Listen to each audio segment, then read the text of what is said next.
Hello, magandang umaga mga kaibigan. Yan, dito po tayo sa higaan. Ako po nagtitiklop ng higaan, tanghali na. Hindi ko pa nagtiklop at dami kong ginawa kanina. Ngayon pa lang ako magtitiklop mga kaibigan. Alas 10 na.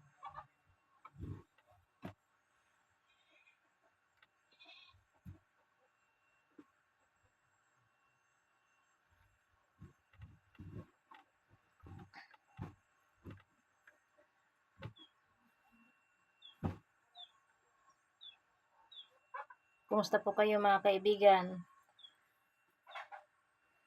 Katapusan na naman ng buwan na ito. Susunod na ang April. Bilis ng panahon mga kaibigan. Wala na tayong choice kundi ang sa haba ng maghapon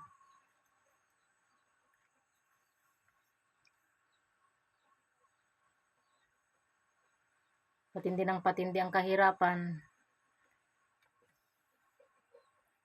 pamahal ng pamahal ang mga bilihin.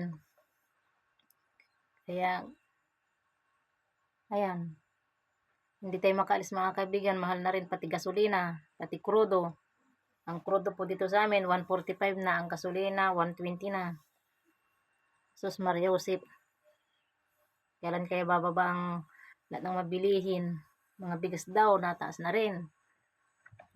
Hindi kasi ako nagbili ng bigas mga kaibigan, kaya hindi ko alam kung magkano ang presyo. Nakita ko dun sa bilihan 60 plus ang 1 kilo. Ewan ko kung ano yung may ilan ang magkano yung mura. Pero sabi nila taas na lang daw lahat ng mga bilihin, pati mga isda, mga karne.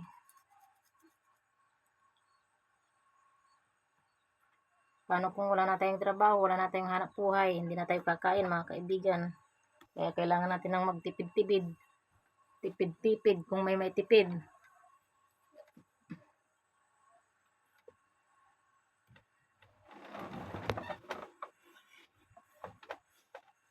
Maraming salamat mga kaibigan sa panonood. Magandang umaga po.